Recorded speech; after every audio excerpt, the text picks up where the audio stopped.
if you listen to our last podcast, the Champions League pod, I was imploring you guys to get on Sporting Lisbon against Spurs, because this team, Tottenham, is a lot of fun to break down. They're a lot of fun to handicap because the numbers, sure, they matter, but it's so much about it is stylistic. Like, and it might sound to oversimplify things that like it's a style make fights team.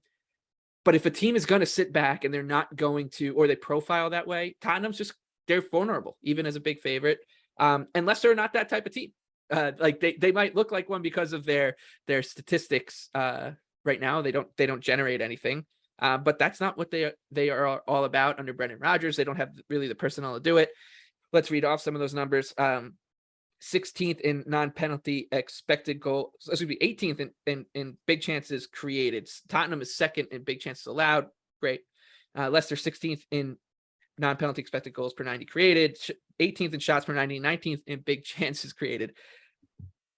They don't play defense well. They don't create well. This is still a lame duck team, and Tottenham should just have their way with them. This is a team that should play into Tottenham's hands stylistically. So whether it's using Tottenham as a parlay piece with Newcastle or City, or backing an alt line here, because I think that this one could get run up. Anthony, you're shaking your head because you don't believe in Spurs. But BJ, as an Arsenal fan, you do. Well, it's funny, like you mentioned that, like it's the match against Sporting was not good. Like they did not play very well. Like they allowed Sporting a lot of possession. Like they didn't really look threatening going into the final third.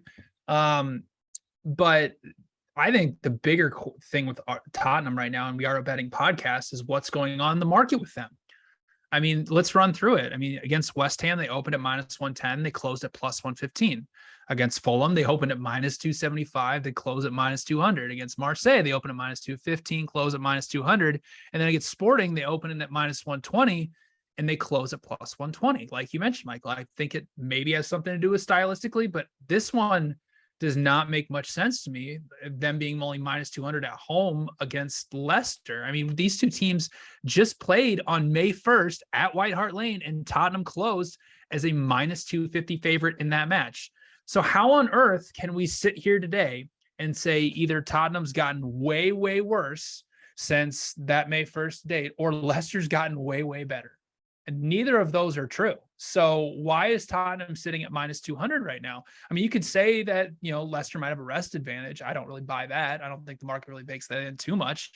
I mean, like you said, Michael, Tottenham should be able to put on a counterattacking clinic against Leicester. I mean, that match on May 1st, Leicester held 60% possession. They attempted over 200 more passes than Tottenham, had 30 more touches in the attacking third, but they were only able to muster 6 shots and half an expected goal with all that possession. Like that's not good. And I mean, we all know the story with Leicester offensively. We talked about it on the pod before the matches got canceled, but they finally decided to play Iheanacho and Daka up top against Brighton. They actually looked a lot better than just putting Vardy on an island, but they're still under 1 expected goal per 90 minutes. They're taking under 10 shots per match, and they've created just 2 big scoring chances. So I'm taking Tottenham -1, but I'm going to wait until match time, because I think that the market is going to hate them again, and we might be able to get Tottenham -1 at even money, or maybe even a plus number. Like they might drop to -185, -180 by match time, which is just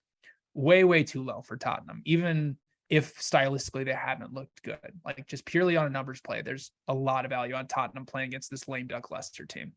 Maybe the Tottenham hate in the market is stemming from Anthony's trepidation with his Spurs. He does it. He's out. He's out on Kanye. I'm not. He's out on the Spurs.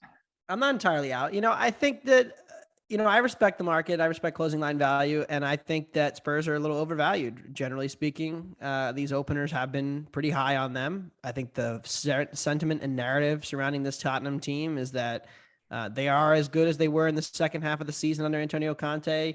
And BJ has mentioned it, +1 expected goal difference per 90 minutes under Conte. Second half of the season is excellent. But what if they just regress from that? What if they're not as good? I mean, that was a very impressive 15-game sample. What if the next 15 games, they're only about half a goal better than their opponents per 90? And then you get somewhere in the middle, which is kind of what I have been feeling and fearing about Spurs in the last couple of months. When you watch these performances, because I understand the shot difference, quality difference, that all matters. But, the whole thing with Tottenham is to prevent teams from getting into your penalty area and to give them shots from distance. But Spurs are, they're sitting there 10th in box entries allowed and 8th in crosses allowed. So the crosses that are coming in, the teams are getting in the box. And then they're, last ditch defending, they're still third in non-penalty XG allowed. But the only, above average attack they've really played was Chelsea. And, look how poorly Chelsea's aged. And then going forward, they're 9th in crosses into the box and 5th in box entries going forward. So the field tilt numbers, it just strikes me as a team who's not nearly as elite as the market has suggested. And I think that's why you're seeing this team. I don't know all the answers on why the market moves the way it does all the time, but I think that Spurs generally overrated. Now, that being said, let's move to this match. I mean, you can't bet Leicester here. No way. No. The number's not even close to good enough. And BJ's right. Like, I think Spurs are worse right now than they were playing in April and May. But I mean, Leicester's a whole lot worse than that. So you have to kind of downgrade both teams, I think.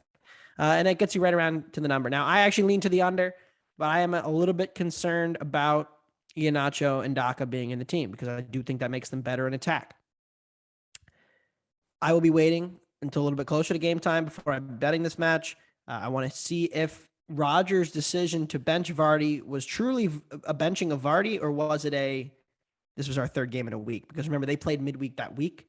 Maybe it was a little bit of a shift. Maybe Vardy's right back in front because, look, benching the team captain is a big move for somebody who's on the hot seat. And so, that's the kind of thing that can lose the locker room. So maybe he's already lost it. Who knows? That's the narrative angle. But, I lean to the under here because I do think Spurs just aren't quite firing an attack right now. And the market's inflating their totals a little bit because of it. And we've seen it now. I mean, didn't create anything against Sporting, didn't create anything against Marseille until they were down to 10 men. Did not create a ton against West Ham. So this attack is a little bit sputtering. BJ, the Arsenal fan, me, pretty agnostic when it comes to Spurs. We're on Spurs. Anthony is a Spurs fan, not on Spurs. So you know what that means. 3-0 Spurs win, going away. I'll take 2-0. I hit my under and you guys win your Spurs bets.